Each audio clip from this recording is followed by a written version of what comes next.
ये कहानी 1984 कर्नाटक के एक छोटे से शहर की है। शहर में कई दिनों से काफी हलचल मची हुई थी। रोज रात में शहर का कोई ना कोई मर्द घर से गायब हो रहा था। ये खबर सुनकर वेंकट नाम का एक रिपोर्टर उस शहर में पहुंचा। शाम के कुछ 6 ही बजे होंगे, पर शहर के लोग जल्दी जल्दी अपनी दुकानें बंद करके घर लौट रहे थे। वेंकट ने देखा कि हर घर के बाहर कन्नड़ा में नालेबा यानी कल आना ऐसा लिखा है। उसने वहां एक पुजारी को रोक के पूछा कि शहर में ये सब क्या हो रहा है। उस पुजारी ने उसे बताया कि शहर में एक लाल साड़ी वाली चुड़ैल घूम रही है।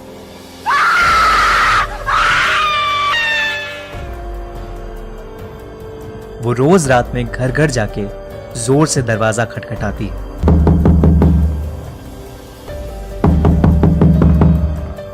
और घर के अंदर जो भी मर्द है उसका नाम पुकारती है। कोई भी आदमी उसकी आवाज को नजरअंदाज नहीं कर पाता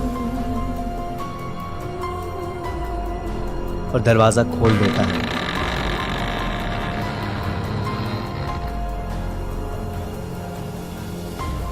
कहते हैं वो चुड़ैल उसे अपने वश में करके कहीं दूर ले जाती है और मार देती है। इसीलिए शहर के लोगों ने उससे बचने के लिए घर के बाहर नालेबा लिखना शुरू किया, जिसे पढ़ के वो आज नहीं बल्कि कल आए और यही सिलसिला जारी रहे। इतना कहकर वो पुजारी जल्दी जल्दी अपने घर के रास्ते चला गया।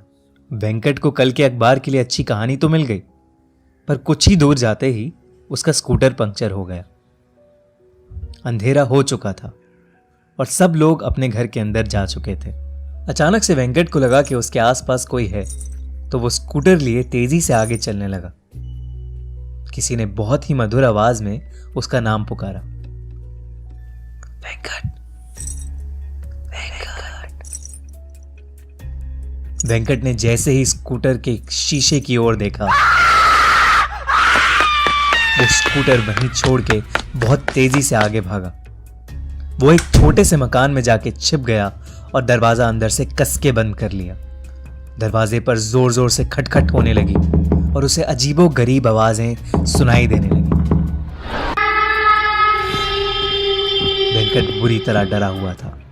कुछ देर बाद जब सारी आवाजें शांत हुई तो उसने बहुत हिम्मत करके दरवाजा खोला।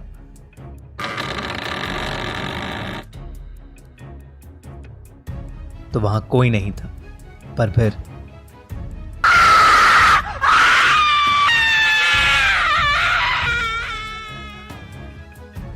सुबह हुई तो वेंकट उसी घर में बेहोशी की हालत में पड़ा मिला। वो दिन था और आज का दिन है। वेंकट को कभी समझ नहीं आया कि उस रात उसके साथ क्या हुआ।